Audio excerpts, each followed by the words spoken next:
大家好，歡迎收睇同路點評，每日精選焦點新聞，帶你快速掌握澳洲、香港、中國同國際最新動向。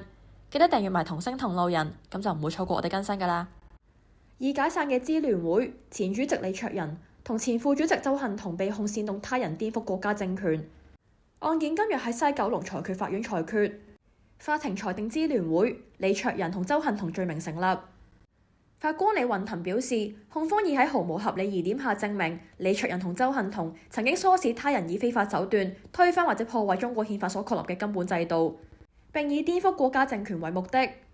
法庭亦裁定李卓人、鄒幸彤同已認罪嘅前副主席何俊仁均屬支聯會嘅主導意志。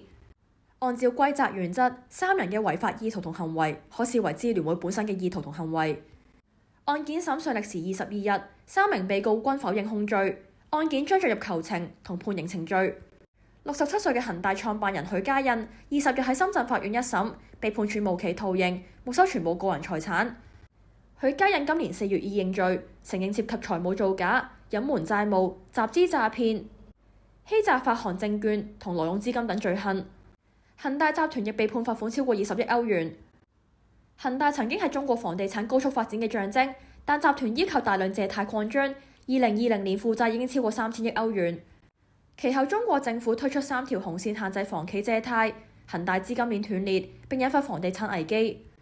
目前恒大大概1300個項目中，大部分仍未完工，涉及大概140萬套預售住宅。恒大危機亦促使當局重新檢視預售制度，並推動現房銷售，降低樓盤爛尾或者無法交付嘅風險。一名中國太陽能企業高層涉嫌喺茶葉禮盒藏現金行賄，企圖加快公司產品認證申請。尋日喺布里斯本裁決法院被判處12個月監禁，但刑期全部暫緩執行。40歲嘅朱國鑫係中國太陽能企業古瑞亞特嘅澳洲國家總理。今年7月，佢同澳洲清潔能源委員會代表會面，要求加快公司產品認證，並提出付費換取優先處理，但遭拒絕。兩人其後再次會面，朱國鑫聲稱送出嘅只係茶葉。但對方拆開禮盒之後，發現茶罐之間藏有2萬澳元現金，隨即報警。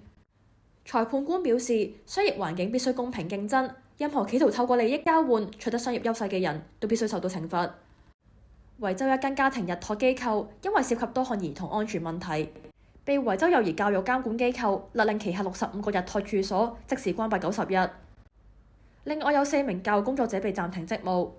涉事機構喺墨爾本、班迪哥同 Shepparton 設有日託住所。當局近日展開 Operation Fleet 突擊巡查，檢查30個場所，發現多項嚴重違規，包括兒童睡眠安排唔安全、監管不足、圍欄唔合規，以及場所存在化學品、毒物同蜂巢等危險。其中一名5個月大嘅嬰兒被發現瞓喺放有危險物品嘅嬰兒床內，另有兒童曾經喺冇人看管之下離開住所。監管機構表示，日託營運者必須確保服務符合安全標準，否則將面臨執法行動。澳洲聯邦教育部亦已展開調查。澳洲國會尋日通過新法，要求 Meta、Google、TikTok 同 LinkedIn 等大型科技平台，如果未能同澳洲新聞機構達成商業協議，需要繳交相當於澳洲廣告收入2.5%嘅徵費，以支持本地新聞業。新法適用於喺澳洲年度本地廣告收入超過2.5億澳元嘅大型科技企業。政府認為科技平台利用新聞內容吸引用戶同增加廣告收入，所以應該向新聞機構提供合理回報。平台亦可以透過同至少8間新聞出版商達成協議，抵消徵費。同中小型媒體合作更可獲較高抵扣額。政府表示，新法旨在推動科技企業同本地媒體合作，支持澳洲新聞業長遠發展。多謝大家收睇同路點評，每日快速掌握澳洲視角、世界焦點，記得訂閱啦！我哋下次再見。